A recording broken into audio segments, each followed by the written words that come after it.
Hello and welcome to Tantrum House Studio Awesome. I'm Katie and this is my top 10 board games of all time, with the exception that this was made in February of 2021, so it's likely to change in the future.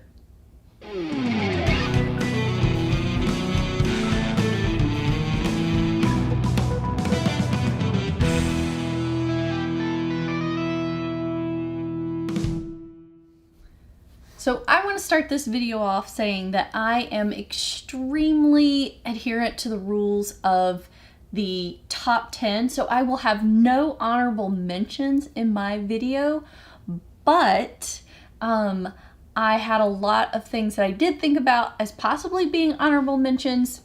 They just didn't make the top 10 list, so they're not making the cut. So without further ado, let's go to number 10. My number 10 is Libertalia. This is a slightly older game. It is by Murabunta Games.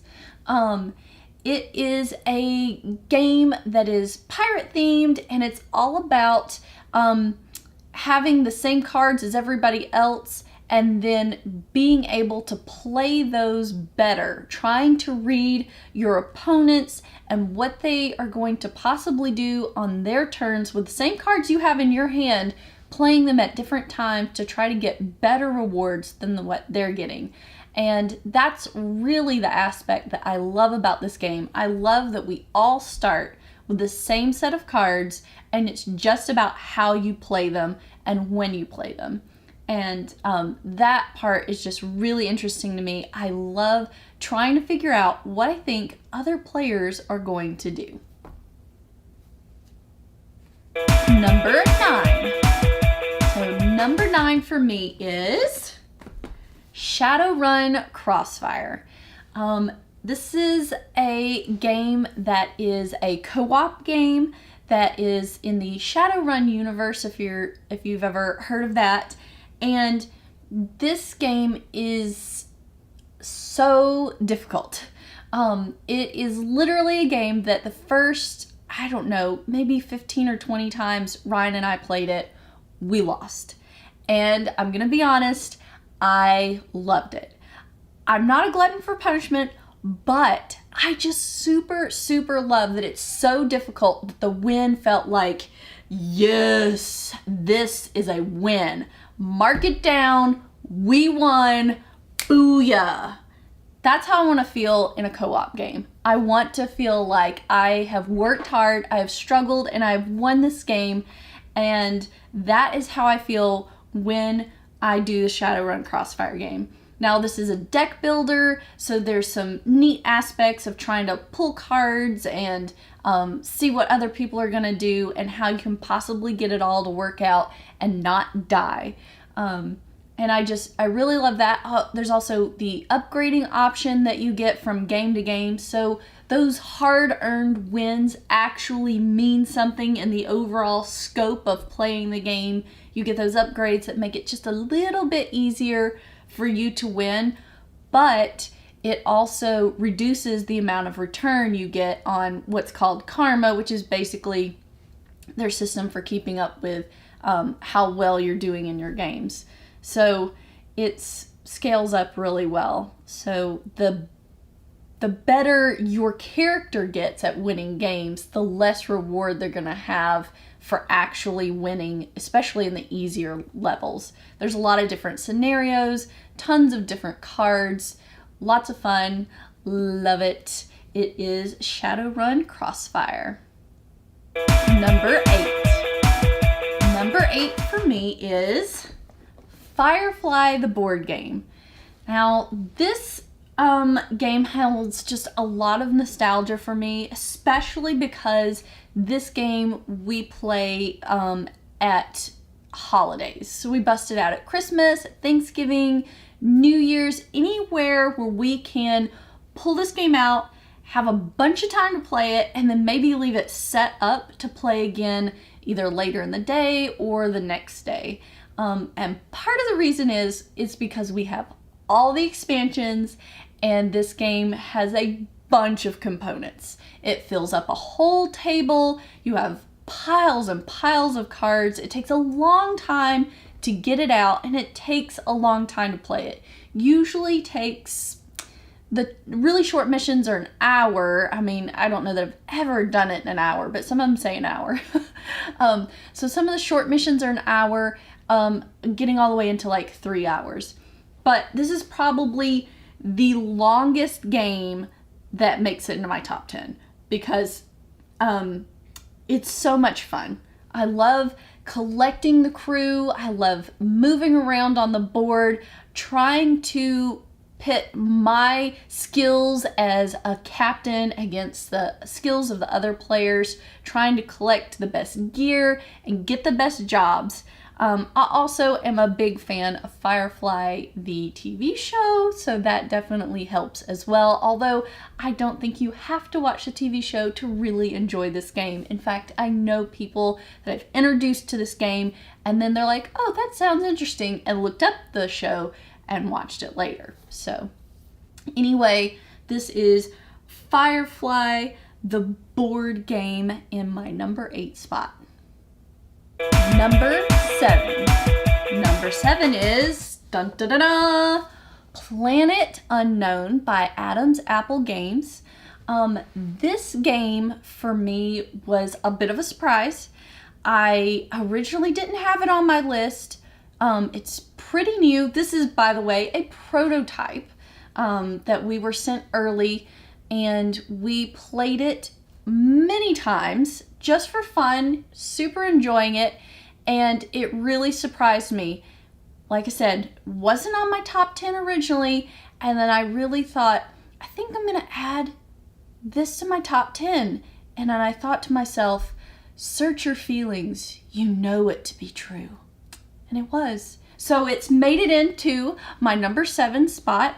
It is a fun game with a Lazy Susan style of pulling off polyominoes and laying them down to create an inhabited planet that you're kind of terraforming or adding different workstations. And this for me has been so much fun to play. Just anytime anybody's like, hey, let's play a game, I'm like, oh, maybe we should play Planet Unknown. So I've really enjoyed getting to play this, and I really also like that there's a really standard version of play that you can become really comfortable with and really enjoy, and then you can really kick it up a notch with asymmetrical player abilities, and suddenly the tracks that you move up on for your resources are asymmetrical as well, and you are really suddenly challenged so much more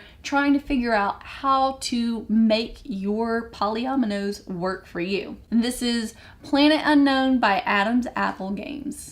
Number 6. So my number 6 is dun dun dun dun, Codenames. And this is the super large version. I came across Codenames and I immediately was hooked. Loved it. Loved the idea. I love once again, the social aspect of trying to figure out what other people are going to do, how they're going to think, how to connect things. This game specifically for me, I love the Word version, the original Word version. And part of that is because I think of words as a little more ambiguous than the codename pictures. And for me, it works more. I can feel like I can connect so many more things with the words.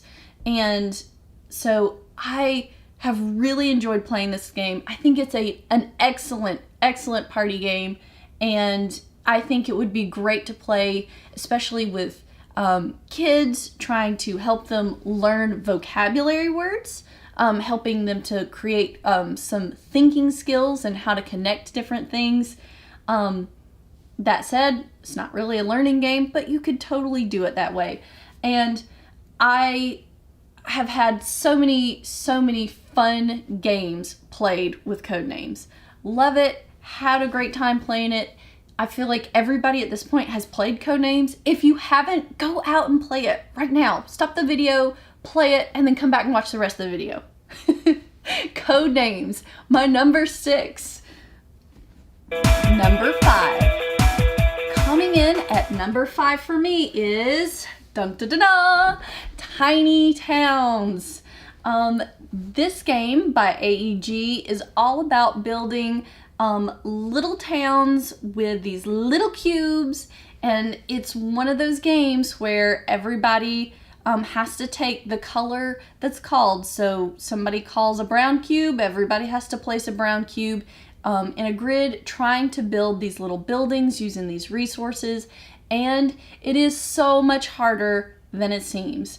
I lose this game all the time, but I still love it so much. There are so many people out there who are better city planners than I am, but it is so enjoyable. I love the aspect of trying to figure out how I can take the resources somebody else wants and still use it in my city to make it happen. I love trying to formulate a plan before the game even starts about how I can best use the buildings that are available.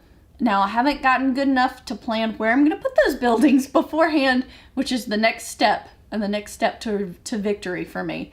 But I really enjoy trying to figure out that aspect of how am I going to make it work. And sometimes I get caught. A lot of times I am shooting for the moon, hoping that one person's going to call this one specific thing, and then all the little pieces will fall in place and I'll have an amazing town. Most of the time that doesn't happen. I'll get better at predicting that, hopefully in the future. But this is Tiny Towns by AEG. Super fun, and I've really enjoyed playing it, especially getting to play it live with the guys over at AEG during 2020. Lots of fun. It's one of those games you can play over time and space with people, as long as they have the right components. So AEG, thank you for Tiny Towns. Number 4. Number 4 for me is Cartographers by Thunderworks Games. This is my only roll and write on this video. Not because I have something against roll and writes, but just this one just hits the sweet spot for me. You are building out a map of a land using basically polyomino shapes that you are trying to put down on a grid. Depending on where you place those, you are getting more points for different goals that are being scored at different points in the game. And once again, it is that here's something that everybody's got, who can do the best with what they have. And I love that. It's just making the right choices, putting them in the right places at the right time. And it is so much fun. I know it's kind of this weird thing that's in there with the monsters that come out, and part of that is really fun because it's the only real player interaction that you get during the whole game, and it is not really take that enough to really kind of be off-putting to me. I don't like people messing up my stuff, but I do really, really like that part of it because you get to swap papers around, draw on somebody else's page, draw on a little monster, a little trogdor, whatever you want, and then pass it back to them. Suddenly you're getting back your page. You're like, oh no, now I'm gonna have to try to figure out what to do with this monster space. Super enjoyed it. This is a game that I can sit and play over and over. I've played it a lot by myself because it does have a solo mode, and honestly, I really stink at the solo mode, but I have so much fun playing it with tons and tons of people. I've played games up to like 80 people, and it is so much fun. Check it out if you haven't already. Cartographers by Thunderworks Games. Number 3. So in my number 3 spot is Dun, dun, dun, dun, number 9. Interesting enough. This is a fun polyomino laying game, and I'm starting to see a theme here. Everybody gets the same shape to work with, and then they have to choose where to lay it. You're trying to get points based on how high you can stack these polyominoes. You have to follow all the rules, of course, for stacking those. But this is a super fun, brightly colored, easy to approach, easy to learn game. There's no reading, there's no memorization. You're literally just working with numbers 0 to 9, and you are trying to just get the most points with it. It's so simple. My family, who aren't gamers, really love this game, and there are just so many things to love about this game. Trying to figure out how I'm going to get those little polyominoes to fit together for stacking up the best is always so fun. I'll admit, this is not a solo player game, but I have played it solo by myself, trying to challenge myself to see what my decision making is. And I've played it where I lay I'm playing like 4 different stacks, and I'll do that, and I found, this is strange, consistently the third one wins. Not every time, but most of the time. So I make my initial, this is what I would do decision. I make a secondary, like, I think this is what I would do if I thought about it a little more. Third decision is like, okay, if I don't make those 2 decisions, what else would I do? Fourth one, the same. And the third one wins most of the time. Not sure what that is. If you play solo mode on number 9, let me know if you think that's similar for you. Anyway, so number 9 by Z-Man Games, super simple, super fun, super colorful, and everybody loves it. Or at least I love it so much, I think everybody should love it. There it is, number 9. Number 2. So, number 2 is Rise of Augustus, which I think may have had a name change to just Augustus. This is by Hurricane, and I don't know if you can see this, the box edges have been taped because we have played it and used it so much. This is another slightly older game, but it is obviously something I super enjoy because I put it in my number 2 spot. It is a lot of fun. It's a bingo style mechanic to it where you're pulling things out of the bag, you're placing them down on these little cards, trying to get the rewards on those cards. It is not stacked evenly like bingo is, so it's not like truly luck based. When you choose your cards, hopefully you're choosing ones that have different things that need to be called on them, because some things are more common than others. So there's like cross swords, they're way more common than the dagger. There's like 5 cross swords in the bag, there's only 1 dagger in the bag, so your chances of getting a dagger are really low. So anything you have with a dagger or more than 1 dagger on it are going to be harder to complete. So as you're playing the game, there's a lot of strategy in what cards you want to complete, what cards you're going to complete in what order, how to distribute your markers, they're called legionnaires, across, trying to fill out your cards, what rewards to take, because there are certain rewards that you will get based on when you finish cards, and you can't go back and get any rewards for things that you've done previously. You have to choose them in order.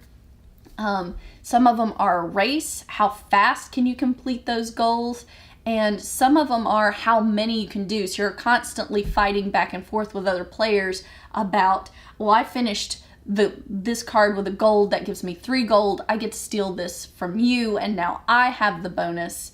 And all of that sums up into what I think is a really fun game. There are just a bunch of things to love about this game. It is mostly cards, few other components. I mean, there's some tiles and stuff, but pretty much it's super easy and fast to set up. It's very approachable because You don't have a bunch of rules to remember. You pretty much can just sit down with new people and they get the hang of it pretty fast. Almost always people are like, yeah, I'm gonna play a second game of that. So it is something that a lot of people do enjoy. I also super love it. It is Rise of Augustus by Hurricane and is my number 2 spot because it's so wonderful. Number 1. Number 1 is Castles from Bezier Games. This really shouldn't be a surprise to anybody who's heard me talking about great games in the past. I reference and talk about this game a lot. For good reason, it's because it's amazing. This is a lot of fun. This game, I don't know how long it's been in print, but it's still in print. And they're still coming out with new things for it. They just came out with some of the super large ones, which are amazing, by the way.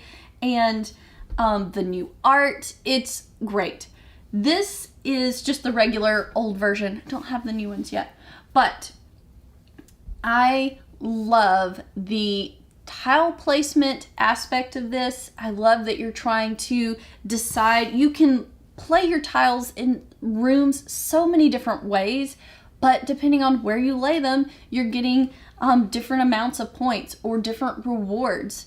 It is super crucial on where you lay your tiles, what you lay down. There's goals that are for everybody to try to get, and you're all competing over those. You also have your own secret objectives, and you can gain more secret objectives during the game, and I love that. I love that you can make it complicated by having a ton of different goals that you collect during the game, or you can make it really simple and really just punch hard on those goals that everybody can see. This is really fun also because the aspect of the master builder, where you're setting the prices for what the rooms are going to cost. Everybody pays you as the master builder for the cost of those rooms that round. That's a super important part of this game that sometimes gets overlooked, mostly because it feels like it's not that important, but that is how you are going to make most of your money through the game. It is also how you're going to try to, I wouldn't say hurt your opponents, but you might be able to give them a disadvantage depending on how you price rooms they really want. You are having to really judge what your opponents want and then figure out how to price it so that they'll pay you the highest they're willing to pay and still be able to get a lot of money out of them. There's just so many things to love about this game, and a lot of things to look forward to in some of these new versions of this game. Super excited about those. This is the Castles of Mad King Ludwig by Bezier Games. Thank you for making this game. It is my favorite. I don't know that it's going to ever drop out of the number 1 spot. It's just so great. Anyway, so let me know in the comments if you like any of the games on my list, if you agree with my list. If Castles is also your favorite game, let me know. I'd love to know. I always love to hear when there's somebody else who also super loves Castles. So yes, that has been my top 10 of all time in just 2021. Now that we're in 2021. Yeah. Anyway, so in the future, look for more top 10 games. Please like and subscribe to our channel for more board gaming content. Bye.